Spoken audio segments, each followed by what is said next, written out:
Hello friends, good morning.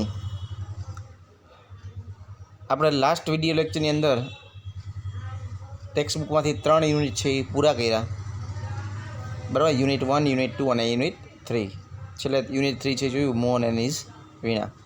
પાછા આપણે grammar section ઉપર આવીએ છીએ અને ટેન્સની શરૂઆત કરીએ છીએ. તો ટેન્સ છે એ ગ્રામરનો બેઝ છે, પાયો છે, બરાબર. તો આ ટેન્સ છે એ ખાસ ધ્યાનથી સમજજો અને તમને આમાં હું જેટલું કહું, જેટલું સમજાવું એટલું જ તમારે લખવાનું છે, બધું લખવાનું નથી, બરાબર. કારણ કે ધોરણ 9 એનું લેવલ અલગ હોય, ધોરણ 10, 11, 12 બધાના લેવલ અલગ અલગ હોય. કાળ એક હોય કે ગ્રામરના કોઈ ટૉપિક એક જ હોય, પણ એનું લેવલ છે એ અલગ અલગ હોય છે. એટલા માટે તમને જે હું સૂચના આપું એ પ્રમાણે એટલું જ તમારે લખવાનું છે. બધું સ્ક્રીન ઉપર દેખાય લખી નથી લેવાનું. હું તમને સમજાવું એ પ્રમાણે જ લખવાનું છે અને કહું એ રીતે જ, જેથી કરીને તમને સરળતાથી સમજાઈ જાય અને એક્ઝામમાં કામ લાગે. ઓકે, તો ચાલો શરૂઆત કરીએ આપણે ટેન્સની. બરાબર. ટેન્સ એટલે શું? તો કે ટેન્સ એટલે કાળ. આ બધાને ખબર છે. તો કાળ કેટલા હોય? ટેન્સ છે, બરાબર, ગુજરાતીમાં એને કાળ કહેવાય. તો ટેન્સીસ એટલે પણ કાળ જ થાય, બરાબર. પછી એને કાળો ન કહેવાય. ટેન્સ એટલે કાળ, તો ટેન્સીસ એટલે તો કે કાળો નહીં, એને કાળ જ બોલાય. ટેન્સ કે કયો કે ટેન્સીસ કયો, કાળ જ થયું, બરાબર. ગુજરાતીમાં એને કાળ જ કહેવાય. તો હવે કાળ છે એ કેટલા છે? મુખ્ય કાળ છે એ કેટલા છે? તો કે મુખ્ય કાળ છે ને એ 3 છે. કયા કયા છે? વર્તમાન કાળ, ભૂતકાળ અને ભવિષ્યકાળ. આ 3 છે એ મુખ્ય કાળ છે, બરાબર. મુખ્ય 3, બાકી ટોટલ તો આમ 12 કાળ છે, પણ મુખ્ય કાળ છે 3 છે, બાકી બધા એના સબ છે, બરાબર. પેટા પ્રકારો પડે છે અલગ અલગ. તો મુખ્ય કાળ કયા છે? આપણે કીધું કે વર્તમાન કાળ, ભૂતકાળ અને ભવિષ્યકાળ. સિમ્પલ છે, બહુ સરળતાથી સમજાય એવું છે, અઘરું નથી. અને તમને કાળ આવડી ગયા એટલે તમને ગ્રામરના કોઈ પણ ટૉપિક તમને સહેલાઈથી શીખી શકશો, આવડશે, બરાબર. આપણે કેમ મકાન બનાવવું હોય તો પેલા પાયા ખોદવા પડે ને, બરાબર. પાયા ભરવા પડે, પાયા ખોદવા પડે, બીમ ભરવા પડે. તો બેઝ છે, પાયો છે એ મજબૂત હોવો જોઈએ, તો તમારી ઇમારત છે ટકી રહેશે. એટલે કાળ છે ને એ પાયો છે ગ્રામરનો. જો ધ્યાનથી સમજશો ને તો તમારી ઇમારત છે ટકી રહેશે, પડશે નહીં, બરાબર. પણ જો બેઝ જ નબળો હશે તો આગળ 10, 11, 12 એમાં કંઈ ટપો પડશે નહીં. એટલે ધ્યાનથી સમજજો કાળ છે એને. તો આપણે કીધું કે ભાઈ મુખ્ય કાળ છે એ 3 છે, વર્તમાન કાળ, ભૂતકાળ અને ભવિષ્યકાળ. સિમ્પલ છે.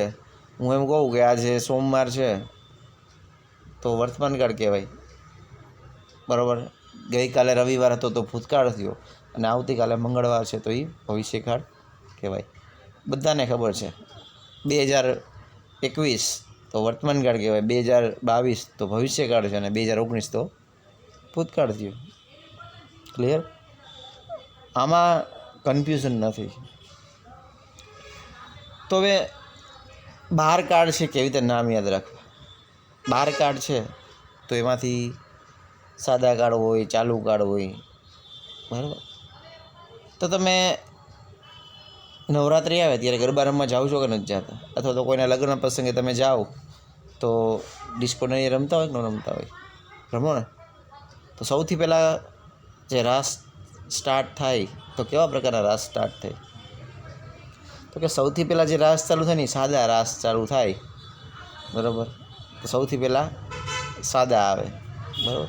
પછી ધીમે ધીમે ચલતી પકડે એટલે કે ચાલુ થાય, પછી ચાલુ આવે અને બરાબર, અને છેવટે શું થઈ જાય? પૂર્ણ થઈ જાય. તો સાદા, ચાલુ અને પૂર્ણ, બરાબર. 3 કાળ છે મુખ્ય. તો 3 સાદા, 3 ચાલુ, 3 પૂર્ણ, 9 કાળ તો થઈ ગયા, બરાબર. તો 3 સાદા, 3 ચાલુ, 3 પૂર્ણ, લ્યો યાદ રહી ગયું, બરાબર. સાદો વર્તમાન કાળ હોય તો વર્તમાન કાળ છે તો આપણે કીધું કે 3 મુખ્ય કાળ છે. તો વર્તમાનકાળ તો સાદો વર્તમાનકાળ, ચાલુ વર્તમાનકાળ ને પૂર્ણ વર્તમાનકાળ. એવી રીતે ભૂતકાળ છે તો સાદો ભૂતકાળ, ચાલુ ભૂતકાળ ને પૂર્ણ ભૂતકાળ. ભવિષ્યકાળ હોય તો સાદો ભવિષ્યકાળ, ચાલુ ભવિષ્યકાળ ને પૂર્ણ ભવિષ્યકાળ. આ 9 કાળ થઈ ગયા તમારે. બરાબર, તમારે અત્યારે 9 જ શીખવાના છે. 12 કાળ આવશે 11-12 ધોરણની અંદર. બરાબર, તો આ થયા 9 કાળના નામ. છે કન્ફ્યુઝન આમાં કંઈ? યાદ રહીએ ને? બસ, તો આમાં આવું જ છે, બીજું કાંઈ છે જ નહીં. તો આપણે પહેલાં સમજીએ સાદો વર્તમાનકાળ. તો એને ઇંગ્લિશમાં કહેવાય સિમ્પલ પ્રેઝન્ટ ટેન્સ. તમારી સામે જો સ્ક્રીન ઉપર તમને દેખાય જ છે. બરાબર, તો તમારે કાર્ડ છે કઈ રીતે લખવાના છે સમજી લ્યો. સૌથી પહેલાં તમારે લખવાની છે એની વ્યાખ્યા. આમાં નિયમો દેખાય તમને સ્ક્રીન ઉપર. નિયમો પહેલાં લખવાના નથી. સૌથી પહેલાં એની વ્યાખ્યા લખવાની છે. બરાબર, નિયમો લખવાના છે, વાક્ય રચના લખવાની છે, કીવર્ડ્સ લખવાના છે અને એક્ઝામ્પલ લખવાના. આ રીતે લખવાનું છે એટલે ભૂલાય નહીં. બરાબર, તો સૌથી પહેલાં આપણે વાત કરીએ સિમ્પલ પ્રેઝન્ટ ટેન્સની. સાદો વર્તમાનકાળ કોને કહેવાય? સાદો વર્તમાનકાળ ઓળખવો કઈ રીતે? હું એમ કહું કે હું તમને અંગ્રેજી ભણાવું છું, સાદો વર્તમાનકાળ કહેવાય. હું અત્યારે બોલું છું, સાદો વર્તમાનકાળ કહેવાય.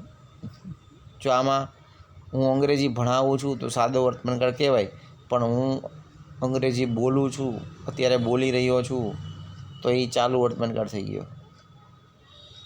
કન્ફ્યુઝ નહીં થવાનું, સમજવાનું. બરાબર, તો આપણે સમજીએ સાદા વર્તમાનકાળની વ્યાખ્યા કે કોને કહેવાય સાદો વર્તમાનકાળ.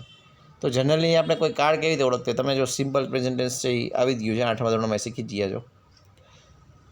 અને સિમ્પલ પ્રેઝન્ટ ટેન્સ છે એ પહેલાં ધોરણવાળાને આવે છે સાદો વર્તમાનકાળ. બરાબર, એટલે બહુ મૂંઝાવાનું નહીં, સમજવાનું.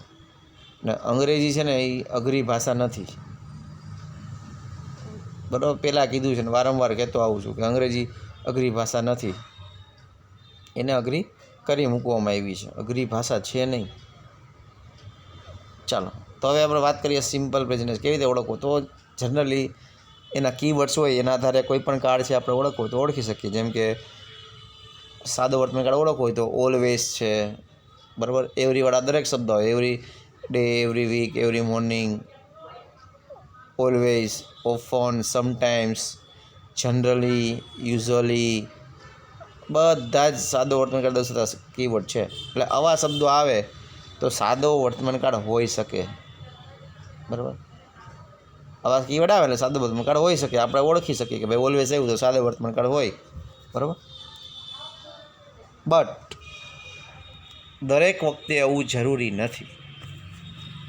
બરાબર, દરેક વખતે વાક્યમાં કીવર્ડ્સ આપેલા હોય એવું જરૂરી નથી. તો પછી કેવી રીતે ઓળખવું કે આ સાદો વર્તમાનકાળ છે? બરાબર, તો એના માટે આપણે એની વ્યાખ્યા યાદ રાખવી પડે. શું વ્યાખ્યા છે એની? તો કે બોલું છું ધ્યાનથી સમજો વ્યાખ્યા. જે ક્રિયા રોજબરોજ થતી હોય, નિયમિત રીતે થતી હોય, સનાતન સત્ય હોય, ગણિત વિજ્ઞાનના નિયમ હોય, કહેવત કે મુહાવરો દર્શાવતી હોય, તો આવી ક્રિયાઓને રજૂ કરવા માટે સાદા વર્તમાનકાળનો ઉપયોગ થાય છે. ફરી પાછું રિપીટ કરું છું.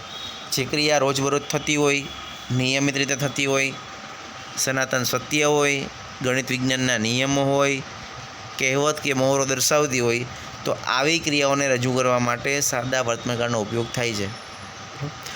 આ ઉપરાંત આજ્ઞાર્થ વાક્યમાં પણ સાદા વર્તમાનકાળનો ઉપયોગ થાય છે. બરાબર, ચાલો સમજીએ. તમને જો કીધું છે વ્યાખ્યાની, જુઓ અહીંયા છે કાળની ઓળખ આપતા શબ્દો તથા ઉપયોગો. જો કીધું છે ને રોજિંદી ક્રિયા દર્શાવતા કે ડેઇલી, એવરી ડે, આવા બધા શબ્દો આવે તો એ રોજિંદી ક્રિયા દર્શાવતા હોય. તો આ બધા એના કીવર્ડ્સ પણ સાથે આપેલા છે. જુઓ, પછી અમુક સમાંતરબંધી ક્રિયાઓ તેમાં ઓલવેઝ આવે, સમટાઈમ્સ આવે, નેવર હોય, જનરલી હોય. તો આ બધા એના કીવર્ડ્સ છે. સનાતન સત્ય દર્શાવતી ક્રિયામાં હોય. બરાબર, ગણિત કે વિજ્ઞાનના નિયમ હોય, આપણે કીધું ને ગણિત વિજ્ઞાનના નિયમ દર્શાવવા હોય. પછી વર્તમાન સમયને સંબંધિત હોય કે પછી ક્રિયા હોય વિધાનમાં, જો આ વર્તમાન સમય છે ને એટલે કે વર્તમાન સમયની જે પરિસ્થિતિ દર્શાવતું એની વાત છે કે જે ક્રિયા વર્તમાન સમયની પરિસ્થિતિ રજૂ કરતું હોય આવી ક્રિયાઓને રજૂ કરવા માટે સાદા વર્તમાનકાળનો ઉપયોગ થાય. તો આ દરેક વસ્તુ સમજીએ આપણે એક્ઝામ્પલ દ્વારા. હવે તમે કીધું કે રોજિંદી ક્રિયા દર્શાવવા માટે કે ભાઈ હું તમે એમ કહ્યું કે હું દરરોજ શાળાએ જાઉં છું, હું રોજ ભગવાનને પ્રાર્થના કરું છું, તો આ બધી રોજિંદી ક્રિયા થઈ કે નહીં? ટેવ રૂપે થતી ક્રિયા થઈ કે નહીં? હું સવારમાં ઉઠીને રોજ છાપું વાંચું છું, તો આ ટેવ રૂપી થતી ક્રિયા થઈ કે નહીં? તો જ્યારે આ બી ટેવ રૂપી થતી ક્રિયા હોય, તમે કહ્યું કે હું રોજ શાળાએ જાઉં છું, તો આ રોજિંદી ક્રિયા છે. હું દરરોજ ભગવાનને પ્રાર્થના કરું છું, તો આવી બધી ક્રિયાઓ સાદા વર્તમાનકાળમાં દર્શાવાય. બરાબર? એના કીવર્ડ્સ જો આમાં આપી દીધા તમને ગુજરાતી અર્થ સહિત. પછી સનાતન સત્ય હોય. સનાતન સત્ય એટલે શું? આપણે કહીએ કે ભાઈ પૃથ્વી છે, બરાબર, એ સૂર્યની આસપાસ ફરે છે, તો અર્થ મૂવ્સ રાઉન્ડ ધ સન. તો આમાં જો અર્થ મૂવ્સ રાઉન્ડ ધ સન હું બોલ્યો, તો આમાં કોઈ પણ પ્રકારનો કીવર્ડ્સ નથી એવો. જો ઉપર છે તમને કીવર્ડ છે, એમાંથી કીવર્ડ્સ નથી તો કાંઈ વાંધો નહીં, સનાતન સત્ય તો છે ને. તો જવાબમાં શું આવે? સાદો વર્તમાનકાળ આવે. સાદા વર્તમાનકાળનો જે કાંઈ પણ ક્રિયાપદ આવતું હોય આપણે મૂકવું પડે. બરાબર? એવી રીતે ગણિત વિજ્ઞાનના નિયમો છે કે કહેવત મહાવરો હોય. ગણિત વિજ્ઞાનના નિયમો હોય, આપણે કહીએ કે ભાઈ 2 અને 2 4 થાય, તો 2 અને 2 4 જ થાય, પછી એમાં 5 ન થાય. તો આ ગણિતનો નિયમ છે. બરાબર?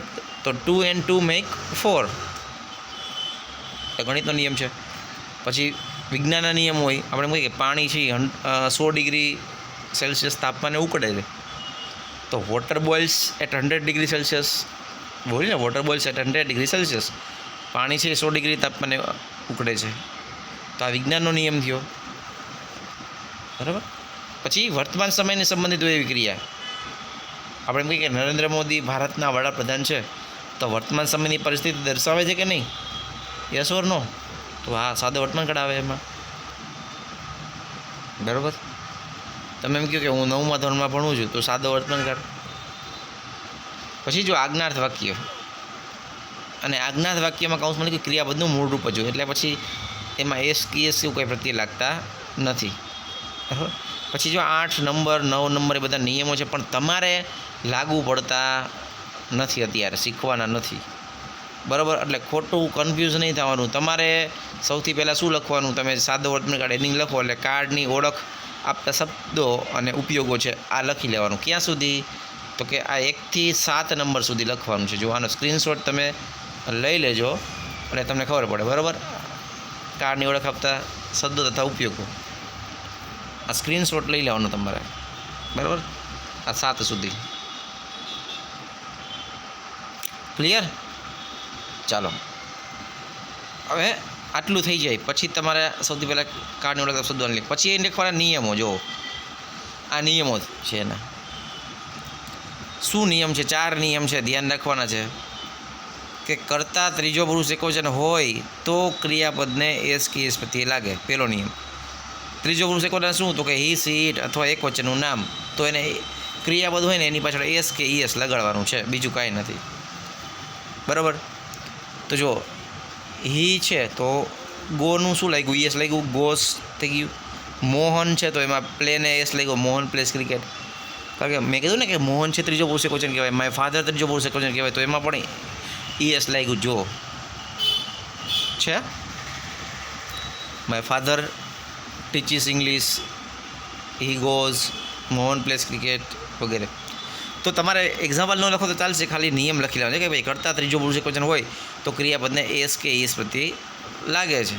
હવે એસ ક્યારે લાગે, ઈએસ ક્યારે લાગે? જો તો જ્યારે ક્રિયાપદને અંતે S, double S, SH, CH, O કે એક્સ આવેલા હોય તો ઈએસ લાગે, નહીંતર માત્ર એસ લાગે.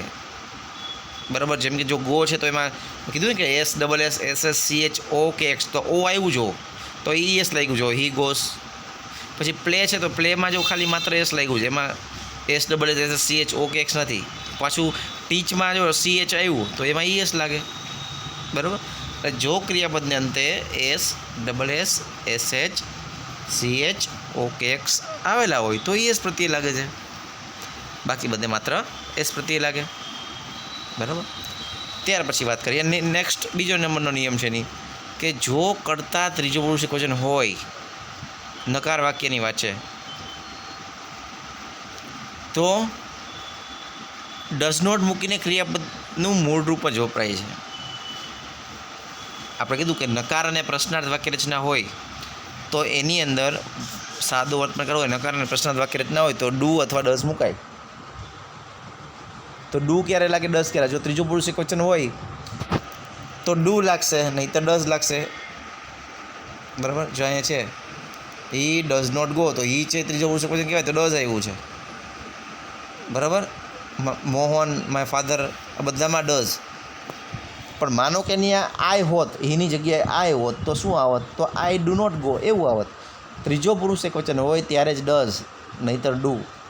અને પ્રશ્નાર્થ વાક્ય હોય તો એમાં ડુ ડઝ છે એ વાક્યની શરૂઆતમાં આવી જાય. તો હી ડઝની જગ્યાએ ડઝ હી થઈ જાય. તો આમાં જો હી ડઝ નોટ ગો તો પ્રશ્નાર્થ વાક્ય છે એમાં ડુ કે ડઝ આગળ મુકાય. બરાબર, અને ડુ ડઝ આવે ત્યારે એની સાથે ક્રિયાપદનું મૂળ રૂપ જ આવે. આ ભૂલવાનું નથી. પેલો નિયમ આપણે એમ કીધું કે એસ કેસ લગાડે, બરાબર છે, લાગે. પણ એ ક્યાં? તો કે હકાર વાક્યમાં. જો આગળ તમને સ્પષ્ટ શબ્દમાં કીધું છે હકાર વાક્યમાં જ એસ કેસ લાગે. નકાર અને પ્રશ્નાર્થમાં ડુ અથવા ડઝ આવે.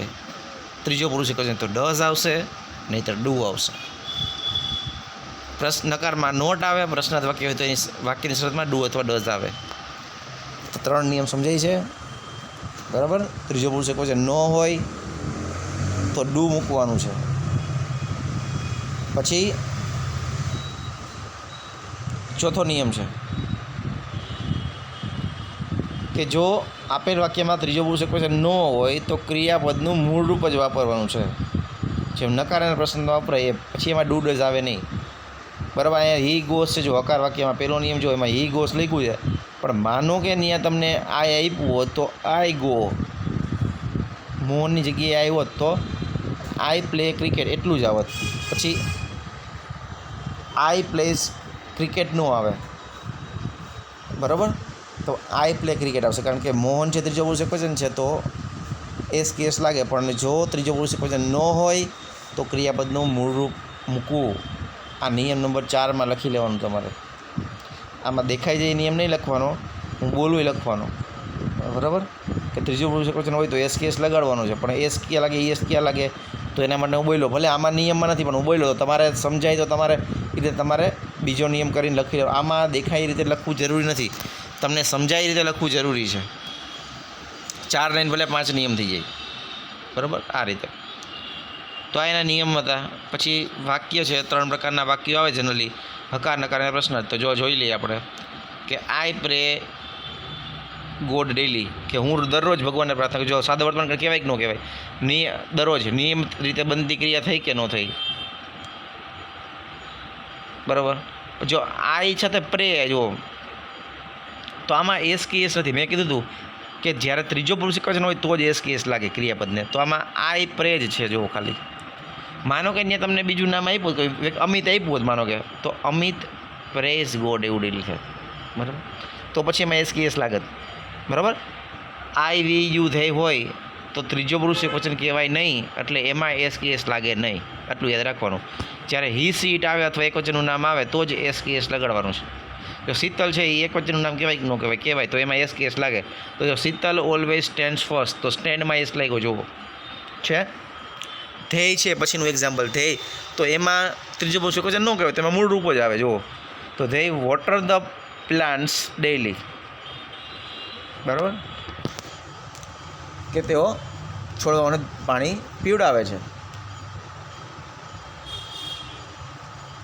તો આ આકાર વાક્ય હતા. હવે આ જ વાક્યને આપણે નકાર બનાવવું હોય તો મેં તમને કીધું હતું, જો પેલું વાક્ય છે આપણે સમજીએ કે આઈ પ્રે ગોડ ડેઇલી. હવે નકાર બનાવવું હોય તો શું થાય? હું દરરોજ ભગવાનને પ્રાર્થના નથી કરતો, એવું થાય કે ન થાય? તો I do not pray God daily. તો મેં કીધું હતું જ્યારે સાદા વર્તમાન કાળમાં તમે નકાર અને પ્રશ્નાર્થમાં ફેરવો હકાર વાક્યને ત્યારે ડુ અથવા ડઝ આવે.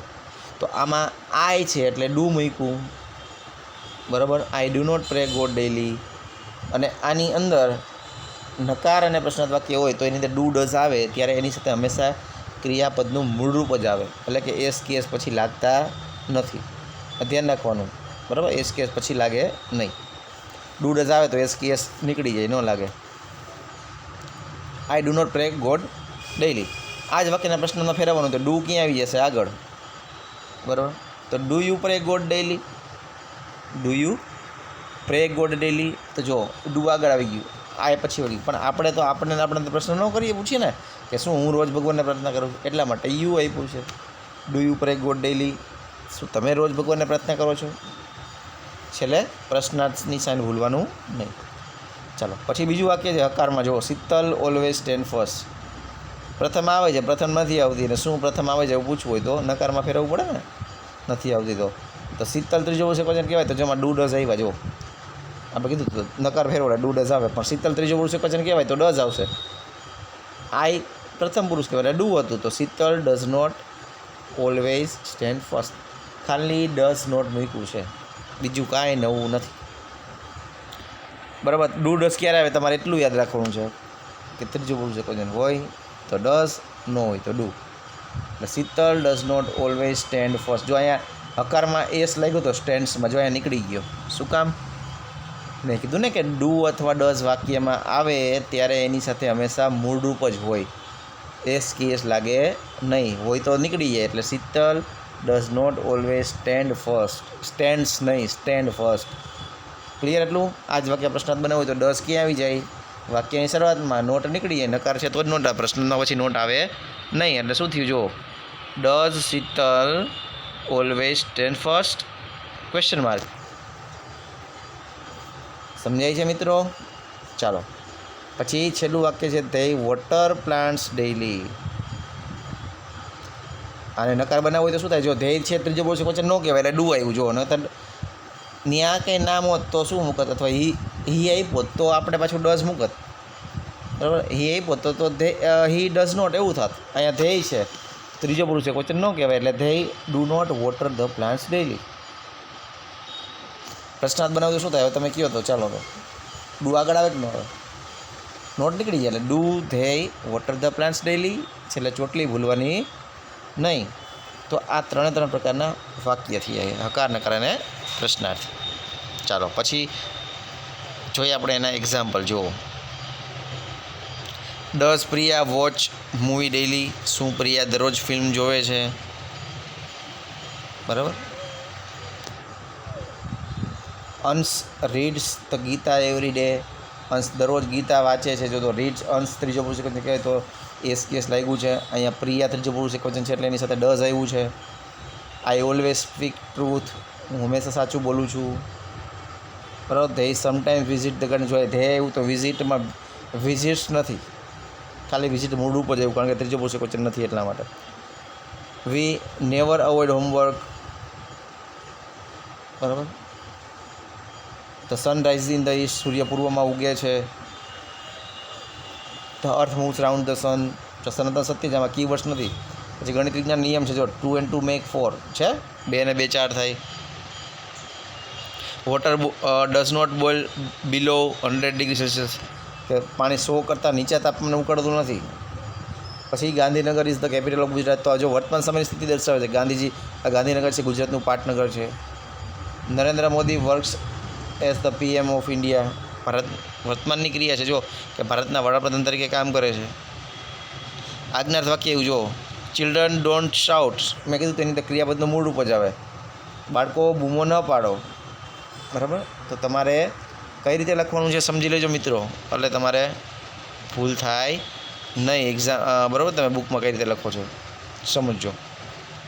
ચાલો તમારે સૌથી પહેલાં શું લખવાનું છે? જુઓ, તમારે પહેલાં લખવાનું છે કાર્ડની ઓળખ આપતા શબ્દો અને ઉપયોગો. તો ક્યાં સુધી? તો કે 1 થી 7. આનો સ્ક્રીનશોટ લઈ લીધો. આ લખાઈ જાય પછી તમારે આ નિયમો લખી લેવાના છે. બરાબર. સમજાવ્યા એ રીતે. આમાં જ બેઠા બેઠા છે એવું લખો એવું જરૂરી નથી. બરાબર. પછી નિયમો લખી લેવાના છે. કીવર્ડ્સ તો આવી ગયા છે. પછી આ વાક્ય રચના. બરાબર. વાક્યો હકાર, નકાર અને પ્રશ્નાર્થ જેમ લખ્યા છે ગુજરાતી અર્થ સહિત લખી લેવાના છે. 3 પ્રકારના વાક્યો. એટલે એનો સ્ક્રીનશોટ લઈ લેજો સરસ રીતે.